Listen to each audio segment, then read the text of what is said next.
마태복음 16장 13절부터 17절까지 말씀입니다. 교독합니다. 예수께서 빌립보 가이사랴 지방에 이르러 제자들에게 물어 이르시되 사람들이 인자를 누구라 하느냐? 이르되 더러는 세례 요한, 더러는 엘리야, 어떤 이는 예레미야나 선지자 중의 하나라 하나이다. 이르시되 너희는 나를 누구라 하느냐? 시몬 베드로가 대답하여 이르되 주는 그리스도시요 살아계신 하나님의 아들이시니이다. 같이 보십니다. 예수께서 대답하여 이르시되 바요나 시몬아, 내가 복이 있도다. 이를 내게 알게 하니는 혈육이 아니요 하늘에 계신 내 아버지시니라. 아멘. 오늘 저희들 종려주일로 하나님 앞에 모여서 같이 예배를 드립니다. 이 종려주일은 예수님께서 십자가를 향해서 나아가시는 여정 끝에 이제 예루살렘에 도착하셔서 입성하셨던 그때에 그 예루살렘에 유월절을 지키기 위해서 모여왔던 모든 유대인들이 종려나무 가지를 꺾어서 흔들며 주님을 환영하고 맞이했던 이런 일로부터 이름이 종려주일로 이렇게 붙은 것입니다. 종려나무 잎이라고 하는 것은 야자수입니다. 야자수가 우리들이 생각하는 큰 열매가 맺는 이런 야자수가 아니라 유대 지방에 있는 야자수는 대추 야자과의 나무들입니다. 그래서 그 높이가 뭐 이렇게 우리가 생각하는 야자수처럼 어마어마하게 높은 이런 것이 아니고, 물론 수령이 오래된 수백 년 된 이런 대추 야자나무도 있습니다만은 그 가지를 쉽게 꺾을 수 있는 이런 나무 가지를 꺾어서 왕이 입성할 때에 유대인들이 함께 나와서 종려 나무 가지를 흔들면서 호산나를 외치면서 그 왕을 맞이하던 이런 그 풍습에서 온 것입니다. 주님을 맞이하던 사람들이 예수님을 왕으로 고백하며 주님을 맞이한 것을 볼 수가 있습니다. 예수님께서 예루살렘에 오셨을 때 모든 사람들이 왜 그렇게 열광을 하였는가? 예수님께서 공생애를 통해서 사람들 앞에 당신이 누구이시다 라고 하는 것을 보여주신 그 결과였습니다. 마태복음 8장 35절에 예수님의 사역을 정확하게 설명하는 구절이 기록이 되어 있습니다. 이런 말씀이 거기 있습니다. 예수께서 모든 도시와 마을에 두루 다니사 그들의 회당에서 가르치시며 천국 복음을 전파하시며 모든 병과 모든 약한 것을 고치시니라. 예수님께서 말씀을 선포하셨고, 또 선포한 말씀을 잘 이해하지 못하는 사람들을 위해서는 그 말씀을 풀어서 가르치셨습니다. 천국 복음을 가르치시고 선포하셨습니다. 그뿐 아니라 사람들의 약함과 필요를 찾아다니시며 그들의 병을 고치시고 약한 것을 고치시고 더러운 귀신을 쫓아내시는 이런 일들을 진행을 하셨습니다. 사람들이 다 주님을 보면서 이분이 뭔가 사람이 가질 수 없는 권위와 말씀과 능력을 지닌 분이시다라고 하는 고백을 가지게 되었습니다. 그리고 그 여정이 계속되면서 점점 예루살렘으로 주님께서 가까이 다가가셨을 때에 사람들의 기대도 더 커졌고 제자들의 기대 역시 가장 높은 지경에 이르는 이런 시점이 되었습니다. 그때 예수님께서 제자들에게 아주 중요한 질문을 던지신 것입니다. 이것은 십자가로 올라가시는 예수님의 어떤 마음속에서 나온 그를 따르는 모든 사람들을 향해서 던지시는 질문이기도 합니다. 지금 다 사람들이 큰 기대를 가지고 흥분 상태에서 주님을 따라오고 또 기다리고 있습니다. 그때 십자가에 가시기 직전에 예수님께서 제자들에게 물으신 것입니다. 사람들이 나를 누구라 하느냐? 이렇게 물었습니다. 예수님께서 그렇게 물으셨을 때에 제자들이 대답을 합니다. 어떤 이들은 헤로드 임금이 잡아서 처형을 시킨 자기의 어떤 과오를 덮기 위해서 자기의 죄악을 숨기기 위해서 세례 요한을 잡아서 처형을 시킨 그 세례 요한이 다시 살아 돌아왔다고 합니다. 어떤 이들은 엘리야라고 합니다. 엘리야는 선지자들 가운데 가장 사람들에게 감동을 주었던 활동을 벌린 능력의 소유자입니다. 그는 하나님 앞에 불병거를 타고 공중에서 들림을 받아서 하늘나라로 올라갔던 이런 존재입니다. 선지자들 다 훌륭합니다만 그 가운데서도 가장 활동이 많고 많은 사람들에게 감동과 도전을 주었던 엘리야라고 합니다. 또 다른 사람들은 예레미야나 선지자 중에 하나라고 합니다. 예레미야는 이스라엘의 마지막 시기에 하나님의 부름을 받아서 나라가 망해가던 시기에 백성들을 향해서 하나님의 심판의 의미가 무엇이고 이스라엘 사람들이 왜 회개하고 하나님께로 돌아가야 하는가를 외쳤던, 그래서 미움을 샀던, 그래서 결국 동족의 손에 의해서 처형을 받았던, 주님의 심판을 선포했던 선지자입니다. 이렇게 대답을 했는데 이 대답이 어떻게 보면 사람들이 예수님을 어떻게 생각했느냐라고 하는 것을 우리들에게 보여주는 대답인 것을 알 수가 있습니다. 이 대답들의 공통점이 하나 있습니다. 그게 뭐냐면 하나님께서 이스라엘을 회복을 시키실 구원의 역사, 여호와의 날, 주의 날이 임하시게 될 터인데 그 주의 날에 오셔서 이스라엘을 회복을 시키실 분이 계신데 그분이 누구냐 하면 메시아이시다. 그런데 사람들이 예수님을 보며 예수님이 이런 분이시다라고 대답을 하고 생각을 했던 것의 공통점은 뭐냐면 그 이스라엘을 회복을 시키실 주인공 되시는 메시아가 오시기 전에 나타나서 활동할 하나님의 종, 하나님의 일꾼, 그 가운데 한 분이시다라고 그들이 이해를 하고 있었습니다.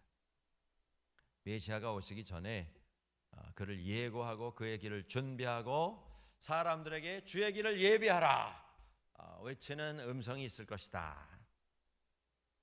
이분이 바로 그분이시다 이렇게 생각을 한 것입니다. 우리가 예수님은 메시아 이전에 그의 길을 준비할 분임을 믿습니다. 아주 확실한 이런 고백을 가지고 있었습니다. 여러분들 그 일을 했던 사람이 있습니다. 예수님 직전에 세례 요한이 나타났습니다. 세례 요한이 나타나서 이제 내 후에 내 뒤에 메시아가 오시게 될 것이다. 내가 예고한 그분이 곧 오시게 되어 있다. 그렇게 외쳤습니다. 예수님께서 나타나셔서 천국이 가까웠다.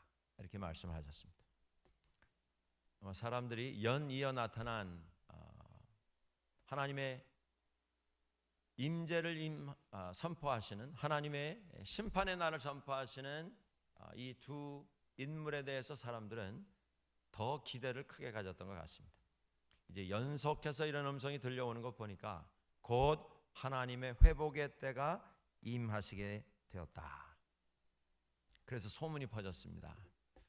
학교 갔던 아이들 조퇴를 하고 음성이 들려오는 그곳에 나갔습니다. 가게 문을 좀 일찍 닫고 그 음성 듣기 위해서 모여들었습니다. 바쁜 일 다 뒤로 하고 사람들이 자기 삶을 정리하고 세례 요한 앞에 예수님 앞에 모여왔습니다. 여러분 세례 요한 앞에 회개하라 천국이 가까웠다 선포하는 그 음성 듣고 나왔던 사람들 어떤 사람인지 기억이 나십니까? 그저 낮 시간에 할 일이 없었던 이런 한가한 사람만 나온 게 아닙니다. 거기 보면 공직을 맡았던 관리들도 많이 나왔습니다. 지금 출근해서 근무 시간인데 그 대낮에 근무 시간 다 뒤로 하고 세례 요한 앞에 나왔습니다. 그 가운데 보면 세리도 있었고 군인도 있었습니다. 예수님 앞에 나왔던 사람들 가운데는 귀족들도 있었고 제사장들도 있었고 바리새파, 사두개파, 온갖 관직에 올랐던 사람들이 다 몰려들었습니다. 메시아가 이제 오시게 됐단다. 여러분들, 예수님이 오셨을 당시에 이스라엘은 신구약 중간사라고 한 400년 동안의 침묵의 시간을 지내왔던 시기였습니다. 400년 전에, 예수님께서 오시기 전 400년 전에 갑자기 하나님의 말씀을 선포하며 이스라엘을 회개하라, 주님의 심판이 임하시게 되었다. 그들에게 회개를 촉구했던 그 음성이 딱 끊어졌습니다. 그리고는 침묵이 시작이 됐습니다. 그 시간이 무려 400년이 유지가 되었습니다. 그 긴 침묵의 시간 속에서 사람들은 불안에 떨었습니다. 하나님은 우리를 떠나신 것인가? 하나님이 우리를 포기하신 것인가? 우리가 드디어 하나님으로부터 완전히 잊혀진 이런 민족이 된 것인가? 그 침묵 끝에 세례 요한이 외쳤습니다. 주의 길을 예비하라. 이제 곧 메시아가 오시게 되었다. 얼마 지나지 않아서 회개하라, 천국이 가까웠다 외치시는 주님의 음성을 들으면서 이 연, 이은 두 음성을 들으면서 이제 곧 메시아가 오시게 되었다. 그래서 그 음성을 듣기 위해서 사람들은 흥분해서 몰려드는 것입니다. 그 당시에 이스라엘의 구호가 바로 메시아가 오시면 그것이었습니다. 우리나라가 이렇게 압제를 당하고 있는데 여러분들, 이스라엘은 나라가 망한 지가 한 560년이 지나도록 주권을 회복하지 못한 가운데 지내왔습니다. 예수님이 오셨을 때 우리 대한민국이 일제 36년 압제 속에서 얼마나 많은 희생과 얼마나 많은 사람들의 피가 조국의 땅에 떨어졌는지 모릅니다. 36년 그 기간도 그렇게 참기가 힘든데 560년 계속되는 외세의 침략과 그들의 압제 속에서 이스라엘 사람들이 그저 구호처럼 마음에 새기고 있던 것이 바로 이것입니다. 메시아가 오시면, 메시아가 오시면.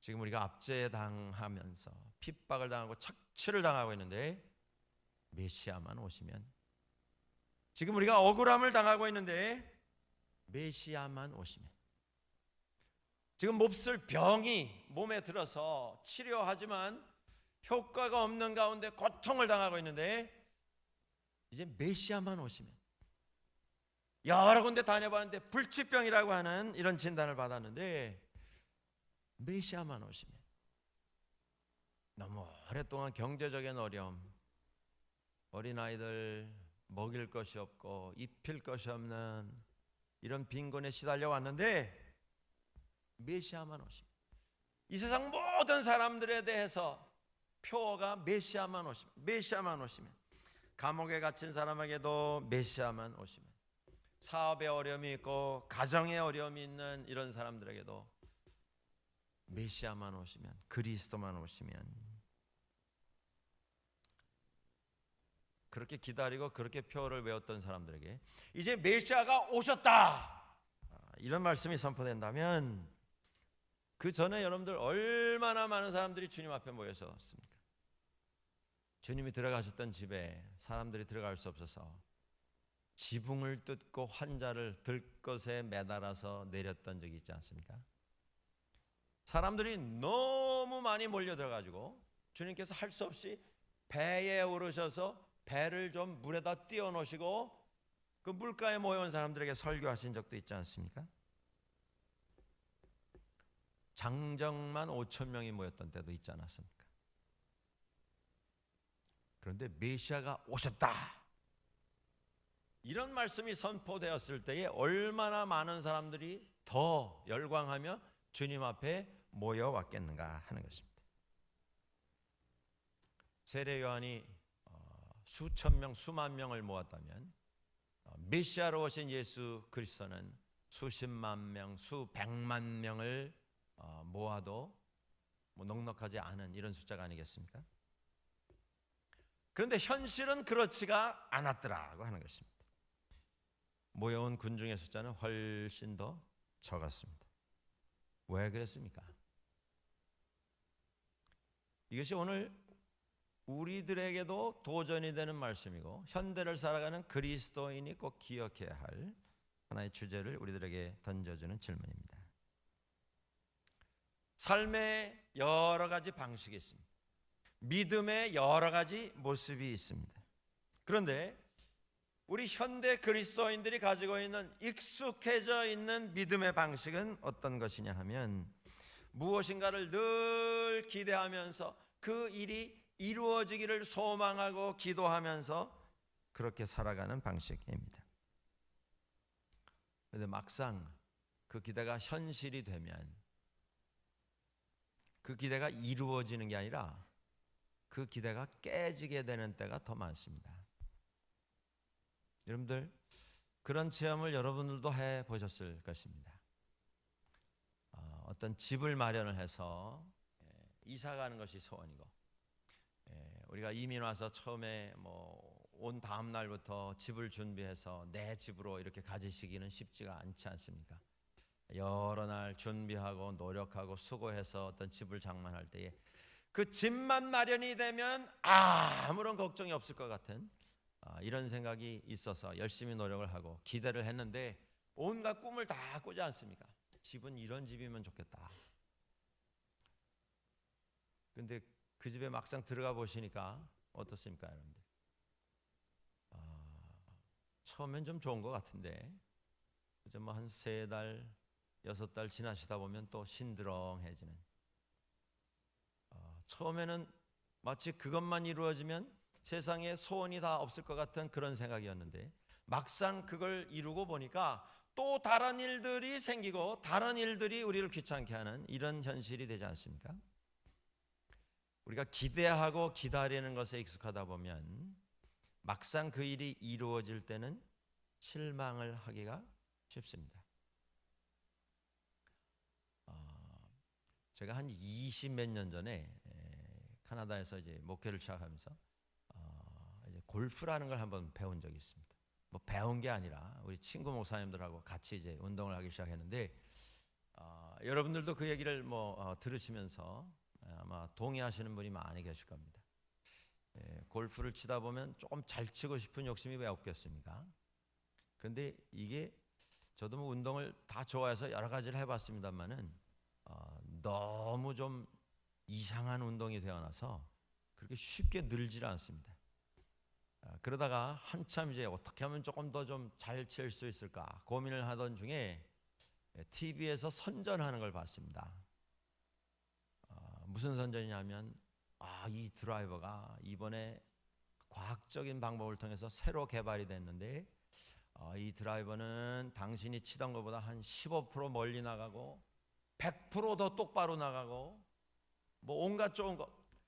골프 처음에 치던 사람들이 애를 먹으면서 이것 좀 어떻게 안 되나 하는 문제에 모든 해답을 다 제공하는 그런 드라이버입니다. 그렇게 선전하는 것을 보게 됐습니다. 처음에는 뭐 그런 게 있겠나 하는데 사람이 참 희한한 것이 자꾸 보면 중독이 됩니다. 자꾸 들으면 믿게 됩니다, 여러분들. 그게 사실이든 아니든. 그래가지고 초보자가 저지르는 그 일을 저도 한번 저질러 봤습니다. 덜컥 그걸 인터넷으로 주문을 했습니다. 그 TV에 나온 사람이 시범을 보입니다. 그걸 가지고. 근데 이 사람이 치면요 완전히 화살처럼 나갑니다. 뭐 1도도 옆으로 안 나가고 똑바로 뭐 한 300야드씩 날아가요. 저것만 가지면 나도 300야드까지는 안 돼도 뭐 비슷하게 거리는 상관없이 그죠? 가운데로만 가주면 고맙겠다. 그래서 돈을 내고 그걸 주문을 했는데 그게 한 2주 걸쳐서 물건이 도착하는데요. 그 2주 동안 꿈꾸는 시간이었습니다. 네? 이 드라이버만 오면 뭐 남자분들 골프 치면서 늘 하시는 얘기 있죠. 이제 다 죽었다. 네? 두 주를 그냥 매일 체크를 하다가 드디어 그에 도착을 했습니다. 애들처럼 신이 나서 뜯었는데, 자 이제 이것만 가지면 다 해결된 거예요. 그래서 나가서 쳐봤는데요, 결과는 참 비참했습니다. 거리도 별로 차이가 없고, 각도도 뭐 지 멋대로 뭐 자기 좋은 대로, 내 마음의 간절한 소원과는 상관이 없이 뭐 지 멋대로 날아가는 겁니다. 꿈이 현실이 되었을 때 그 꿈이 비참하게 깨지는 이런 현실이 있습니다. 오늘 우리들이 믿음 생활하면서 이것이 이렇게 되면 얼마나 좋을까, 이것이 저렇게 되면 얼마나 좋을까 하는 소원이 있습니다. 그 소원을 오랫동안 품고 기도하고 기다리고 기대하다 보면 그것에 익숙해져서 우리가 그것을 현실로 바꾸는 그런 결정을 안 하려고 하는 때가 있다고 하는 것입니다. 이스라엘이 그랬습니다. 560년 동안 표어가 메시아만 오시면. 그런데 그 메시아가 오셨을 때에 그들이 가지고 있었던 환상의 위대함이 깨어지게 되는 것, 그것이 두려워서 그 메시아를 현실로 받아들이지 못하는 기현상이 일어났다고 하는 것입니다.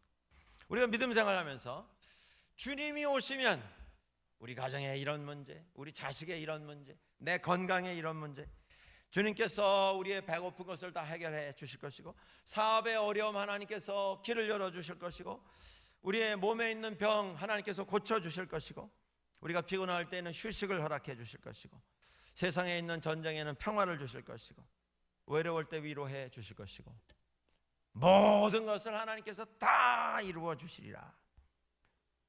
우리는 하나님께서 우리가 필요한 모든 것을 다 이루어 주시는 순서까지 다 정해놓고 하나님을 모셔놓고 있습니다. 그런데 그 일에 익숙해지다 보면 그 하나님께서 우리 삶 속에 현실이 되어서 인격으로 내 삶 속에 들어오시는 그 일에 대해서 부담을 가지게 됩니다.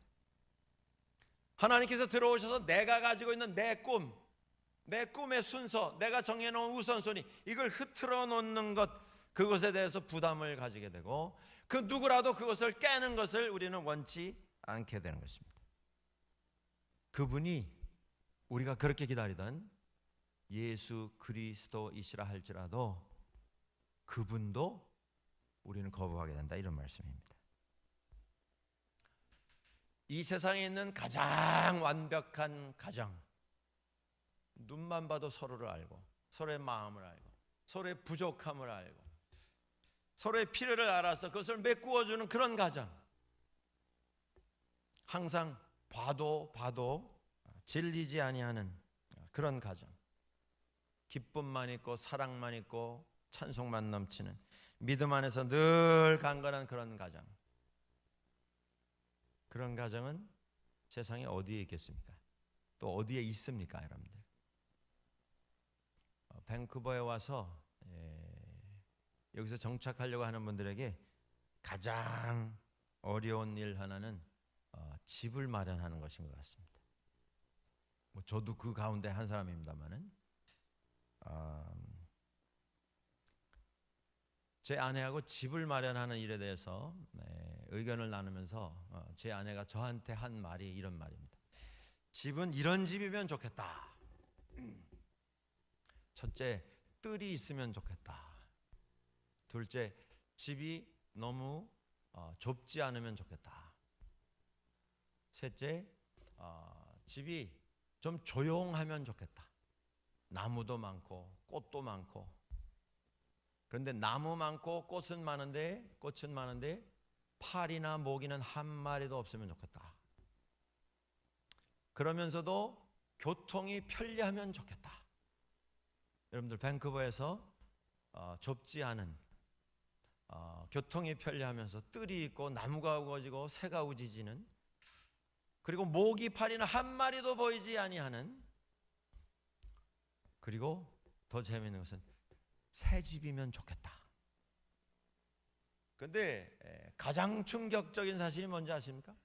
마지막에 뭐라 그러냐면, 그리고 비싼 집은 안 된다. 그래서 제가 그랬습니다. 우리는 뭐 그냥 천당 가자. 네. 천당 가면 다 이루어질 거다. 그건. 그런 집이 세상에 어디 있습니까? 어디 있습니까, 여러분들?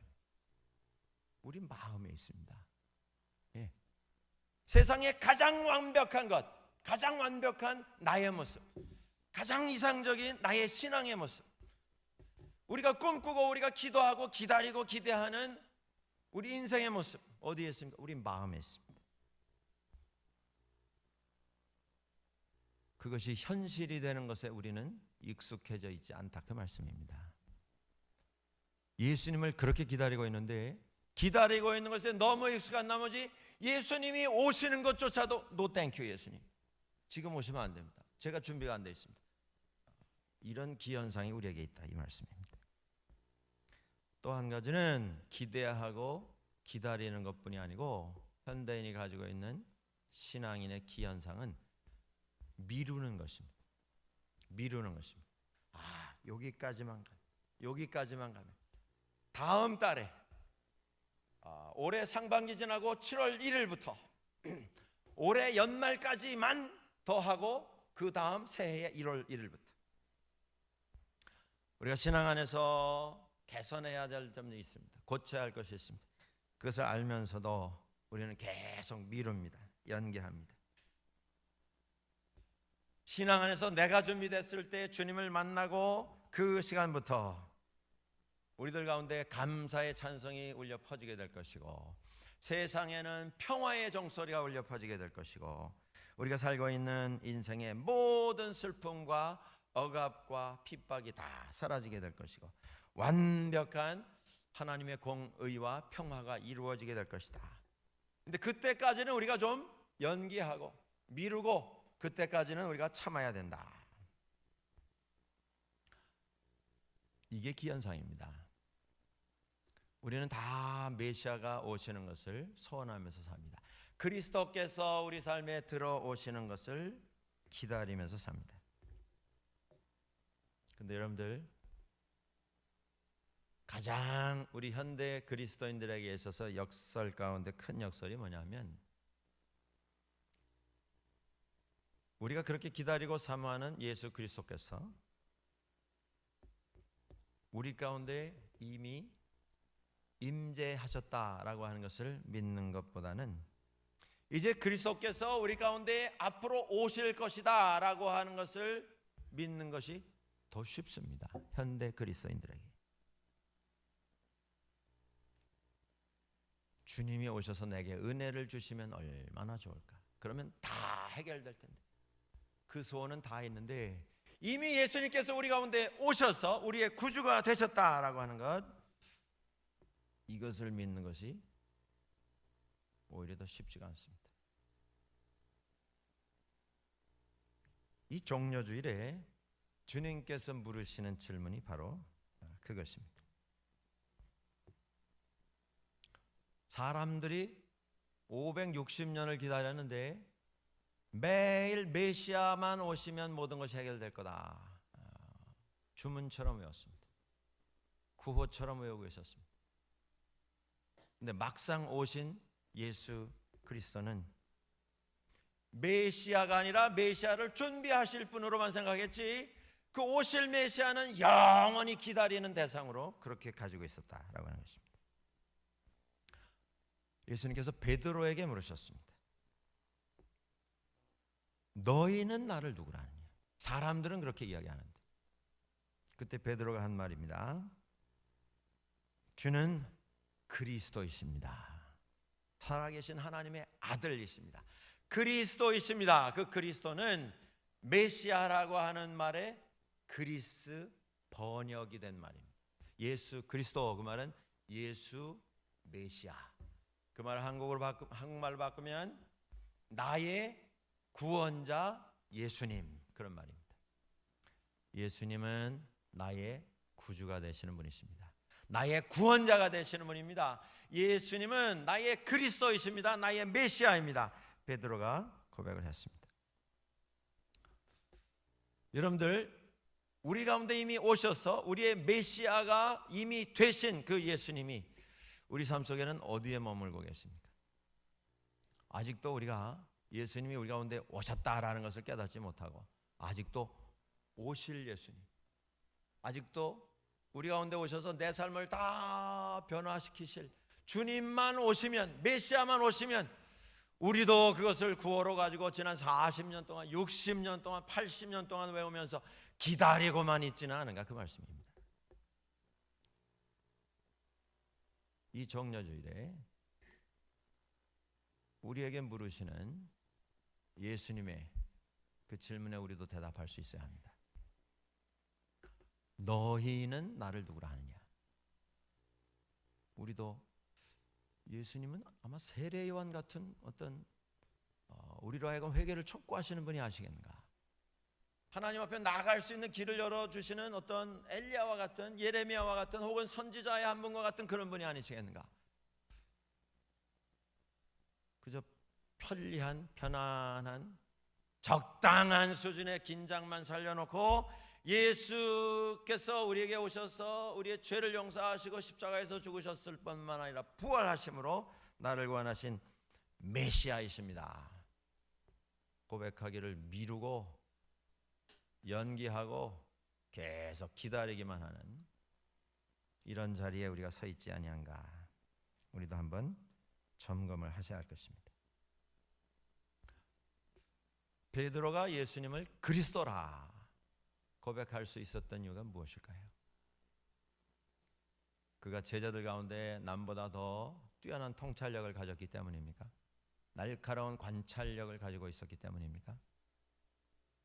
주님의 모습을 다른 어떤 사람들보다 자세히 지켜보면서 그 주님의 하시는 말씀 한마디 한마디, 행동 하나하나를 분석하고 종합하고 그리고 내린 결론이었겠습니까?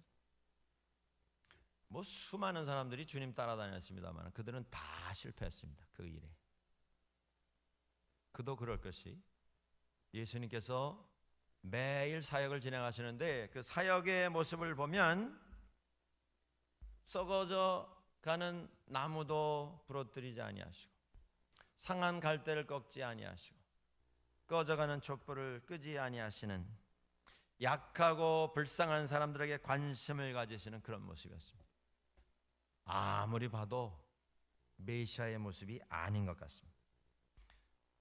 예루살렘을 향해서 올라가는 그 무렵에 제자들은 주님에 대해서 조금 참을성을 잃어가고 있는 것을 볼 수가 있습니다. 그들 생각에 주님께서 쓸데없는데 너무 많은 시간과 열정을 퍼부으신다 이렇게 생각을 하면서 불만이 부글부글 끓기를 시작을 했습니다. 길 가다가 다리를 저는 사람만 보면 그냥 지나치시지를 못했습니다. 귀찮은 아이들 덤벼들 때 놔둬라. 천국이 어린 아이들과 같은 사람의 것이다 말씀하셨습니다. 그분이 무슨 메시아이겠습니까? 아무리 살펴봐도 메시아의 모습은 잘 눈에 띄지 않습니다. 길 가는데 많은 사람들이 따라오면서 밀고 당기고 뭐 복잡 야단이 났습니다. 그러던 중에 오랫동안 혈우병 앓던 여인이 주님의 옷에다 손을 댔습니다. 가시던 길을 멈추시고 누가 내 옷에다 손을 대었다. 제자들이 막 짜증을 냅니다. 주님 좀 돌아보십시오. 아니 이 지경에 주님 옷에 손댄 사람이 한두 사람이겠습니까? 지금 수백 명 수천 명이 에워싸고 쫓아오는데 괜히 그런 데 신경 쓰지 마시고 좀 가실 길이나 가십시다. 또 가시다가 소경 보시고 저 사람 데려와라. 아니 왜 이렇게 쓸데없는 데다가 시간과 열정을 낭비를 하시는가? 이분이 정말 메시아는 아니신 것 같다. 그런 의심을 가지는 제자들도 있었던 것 같습니다. 그것까지도 참겠는데 이제 3년을 쫓아다녔는데 주님께서 마음에 담아놓은 말씀이라고 꺼내시는데 그 말씀이 뭐냐 하면 내가 이제 예루살렘에 올라가면 대제사장들과 서기관들과 관원들의 손에 잡혀서 고난을 받고 내가 십자가에서 죽게 될 것이다. 이게 어떻게 메시아 입에서 나올 수 있는 말이냐 이런 말씀입니다. 살펴보면 살펴볼수록 자세히 주님의 말씀을 뜯어서 분석을 하면 할수록 결론은 뭐냐면 예수님은 메시아는 아니다. 그런 결론에 이를 수밖에 없습니다. 그런데 베드로가 주는 그리스도이십니다 고백을 했습니다. 이게 어떻게 가능했냐 하는 것입니다. 예수님께서 말씀하십니다. 이것을 알게 해 주신 분은 사람이 아니라 하나님이시다. 사도 바울은 고린도전서 12장 3절에서 고백합니다. 성령으로 아니하고는 누구든지 예수를 주시라 할 수 없느니라. 사랑하는 여러분들, 이번 정료주일에 우리가 한 가지를 확인하시면 좋겠습니다. 십자가를 바라보시며 그냥 작년에 내가 봤던 십자가를 바라보시며 지난 10년, 30년, 50년, 80년 매년 주님을 바라볼 때 느꼈던 그 십자가가 아니라 아직도 내 삶 속에 가지고 있는 많은 문제에 대해서 언젠가는 오셔서 내 삶에 은혜를 주시고 내 삶의 모든 것을 치유하시고 해결해 주실 이제 앞으로 오시게 될 메시아, 그런 고백이 아니라 이미 우리 가운데 오셔서 나를 위해서 죽으시고 나를 위해서 부활하셔서 나의 구주가 되신 주 예수 그리스도, 메시아 예수 그리스도를 고백하고 그리고 그 주와 함께 동행하는 삶을 우리들이 살아갈 수 있어야 하겠습니다. 그 준비 없이는 십자가는, 부활은 또 하나의 행사가 될 뿐입니다. 기다리고 있는 사람에게는, 기대하고 아직도 미루면서 메시아의 도래를 기다리고 있는 사람에게는 메시아가 계시는 곳에는 고통이 다 사라지게 될 것이다. 메시아만 오시면 그런 고백이 있을 수 있습니다. 그런데 이미 오셔서 우리와 함께 사시고 우리와 함께 동행하시는 예수를 그리스도로 고백하고 받아들인 그 사람들에게 있어서는 고통이 있는 그곳에 그리스도가 함께 하신다, 메시아가 함께 하신다라고 하는 그런 고백을 가질 수가 있습니다. 사랑하는 여러분들, 주님은 이미 그리스도가 되셔서 우리 가운데 임하셨습니다. 그리스도를 향해서 자기 자신을 부인하고 십자가를 지고 주님을 따라서 십자가로 나아가는 우리 모두가 될 수 있기를 주의 이름으로 간절히 축원합니다. 기도하겠습니다.